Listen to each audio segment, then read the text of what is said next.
So this film, basically, I'll have to take it back to the real life Najib. It all started from the life that a man actually lived. This film is based on a real story. And not only is it based on a real story, the person who lived the life that you will see in this film is still very much alive and well amongst us, Mr. Najib Mohammed. Author Benjamin, who discovered or came to know of such a person, immediately wanted to write his life, document this life and make a book out of it. And then Benjamin wrote a book called Aadu Jeevitham based on Najib's life, and that book was published in 2008. And it was an immediate success, smash hit. To date, remains one of the largest selling books in the history of Malayalam. And as soon as the book was released, I know for a fact that multiple filmmakers, actors, all of us had the thought running that, oh wow, this would make an epic film. But as destiny would have it, the person who got the rights to the book is director Blessy. And as luck for me would have it, Blessy thought I am the actor who should be playing Najib. So that's how the idea behind the film came into existence. It's quite a long story because Blessy and me shook hands and decided that we are going to do the film in early 2009. So yeah, it's been quite a long journey. So yes, from 2008, where Blessy managed to get the rights to the book, to 2024, as we speak, few days prior to the release, it's been a 16-year-long journey. Even back in 2008, 2009, when Blessy first spoke to me about his vision for the idea of Aadu Jeevitham as a film, it was very big and grand. He always wanted to make this film in this huge canvas, go to real locations and shoot and make it look as organic as possible. So back in 2009, the kind of money, the kind of budget that would be required to pull off something like this was unthinkable, at least from Malayalam. You have to remember that, I'm talking about a period in time where Pan-India did not exist. So, the whole terminology called Pan-Indian cinema had not yet been invented. So it was quite a challenge for Blessy and me to be able to put a business model in place where we could think of doing a film. It took 10 years. A lot of things changed, fortunately, in those 10 years. Cinema changed in general.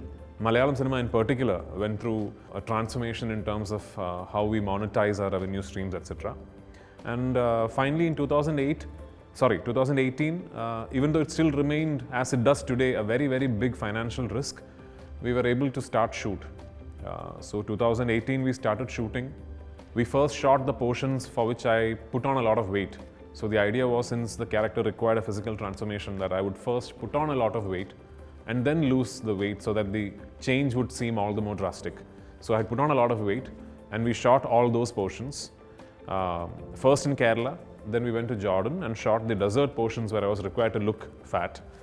And then we stopped shoot, and the idea was that I will be given about 7 to 8 months to lose as much weight as I can. And I ended up losing way more than I anticipated. I ended up losing 31 kilos and I looked like a different person, which you will see in the film. And we went back to Jordan early 2020 and we started shoot on the slim portions in the desert. But unfortunately, few days into the shoot, COVID-19 struck the world and the shoot had to be stopped and everything came to a standstill. We were stuck, the whole crew was stuck in Jordan in the middle of a desert for almost 3 months till we managed to get a repatriation flight and came back to India. At that point in time, Blessy and me, we had no idea what was ahead. We didn't know what was on the other side of the pandemic. We didn't know if we could ever be if we would ever manage to regroup and finish the film. And it was quite heartbreaking because by then we had already invested so much of time, effort, money, everything into the film. But thankfully, although the suspension in shoot was almost 1.5 years, we managed to regroup, go back to Algeria, shoot the escape portions of the film. Then we came back to Jordan. We shot what we could not shoot in 2020. Then finally we came back to Kerala. We did a patchwork of a couple of scenes that had to be shot inside a set. And the film finished its shoot in 2022. And then there was this extensive post-production schedule because we were very, very keen on making sure that this would always remain a zero-compromise film. So every facet of the post-production process, from sound to music to VFX to color grading, everything took a lot longer than it usually does for a film. But the time and the skill and the effort and the money, I believe, can be seen on the screen. Anyway, finally, as we are sitting here, 16 years later, 2024, 28th of March, the film is hitting the screens, cinemas across the world. I couldn't be happier. Looking forward to it. So when Blessy and me set out to make this film, obviously there were a lot of suggestions, a lot of opinions on how this could be done in the most efficient manner. And you have to realize that when you're talking of a 16-year-long journey behind one film, even the technology associated with filmmaking has undergone quite a few changes in that time period. So as we started shoot in 2018, we did have the option of thinking of this as a studio film, you know. There were a few people who thought that we should actually put up the set of the Masera in the desert where the animals are held inside a studio floor and shoot it against green mat. And that would be the easier, faster, cheaper, more efficient way to make this film. But one thing Blessy always had in mind was that he wanted to shoot this film in the most organic way possible, to go to the real locations, to make sure that the elements and the actors and the animals all interact with each other. And he wanted the film to be as real as possible. And that entailed a lot of effort and money. And also shooting in a topography like a desert involves taking into account multiple factors that are beyond our control, like light, weather, climate. Blessy even went to the extent, Blessy and Sunil, our cinematographer, even went to the extent of charting each scene and deciding, okay, this scene has to happen within the story at this particular time of the day. So then there were multiple scenes, like say for example a sunrise scene. The actual sunrise light in the desert would only last for about 15 to 20 minutes as the sun is slowly peeping through from the horizon. When the sun comes up a bit, then it becomes very bright in the desert. So you would get about 20 minutes, 25 minutes of this actual early morning light, like just before sunrise. And there are scenes that need to happen in that light in the film. And this would be like one scene shot across 25 sunrises, you know, through 25 days. Same thing for a scene that we thought should happen when the sun is dead on top with absolute top light beating down on the actors. So we got that right. We made sure that the scenes that needed to be shot in a particular time of the day was only shot like that. There's a sandstorm sequence in the film. In Vadiram where we shot, we get these sandstorm alerts that at this particular date that you are in, you know, there's a warning for a sandstorm. And usually if there's a sandstorm alert, you do not go out. You don't shoot that day. But you know, the filmmaker that Blessy is, when we got this entire dates of potential sandstorm alerts in Vadiram, Blessy started thinking in terms of how can we shoot in the real sandstorm. I don't know if anybody's done that. But the technical crew in terms of the camera operators and all, they said, it's impossible, the cameras and everything are going to get spoiled. But then Blessy said, no, I really want to capture the actual sandstorm, and if there's something that happens to the cameras, I'll guarantee that I buy you a new camera and all that. And we shot inside a real sandstorm. So the sandstorm sequence you see in the film, of course there is VFX involved, there is CGI involved, and not all the shots, but there are a lot of shots in that sequence that we shot inside an actual sandstorm. The primary thanks for that has to go to this one man called Blessy, our director. Because like you rightly said, all the others involved in the project, myself included, we have all done other films in between this journey, you know. But director Blessy for the last 16 years has been singularly focused on this one film.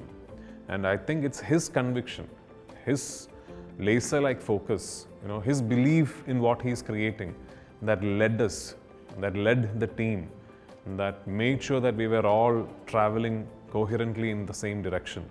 And it's a privilege to have worked with such a visionary leader, such a world-class filmmaker who set aside such a big time, such a big phase of his life to create that one big masterpiece he wanted to. So that's truly inspiring for me. I think Goat Life is mostly about the resilience of the human spirit. And like most survival stories, the common foundation that all these survival stories will always share is the resilience of the human spirit. It's just one man fighting against all odds, all the adverse circumstances to make it out of there. And the fact that it is a true story makes it all the more incredible. More than anything, I think what you will connect with when you watch The Goat Life is that one glorious celebration of the human spirit and the strength of the human mind. I think you'll walk out of the theatres inspired.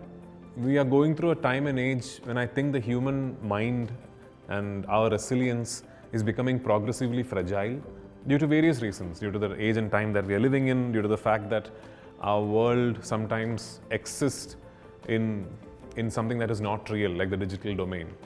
You hear so many stories of people taking their own lives, say for instance, for reasons you think are not strong enough. You read these articles of somebody breaking up with a lover and then committing suicide.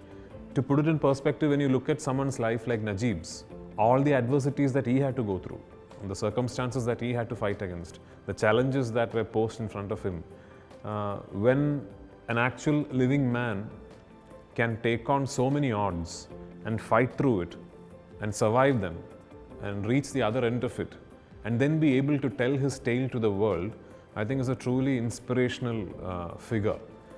More than anything, I think when you walk out of the theatres, I hope and I pray that you feel inspired in life. So this is not a film that has very many characters, but of course the few characters that are in the film all hold pivotal roles within the plot. There is of course Najib, the protagonist that I am playing. There is Hakim, played by this new actor called Gokul. That's a very, very important role in the film. A character called Ibrahim Khadri, extremely pivotal, played by Jimmy Jean Lewis, again a wonderful actor in the film. Then within the film you don't really name their characters because they are only addressed as arbabs, which I think literally translates to owner.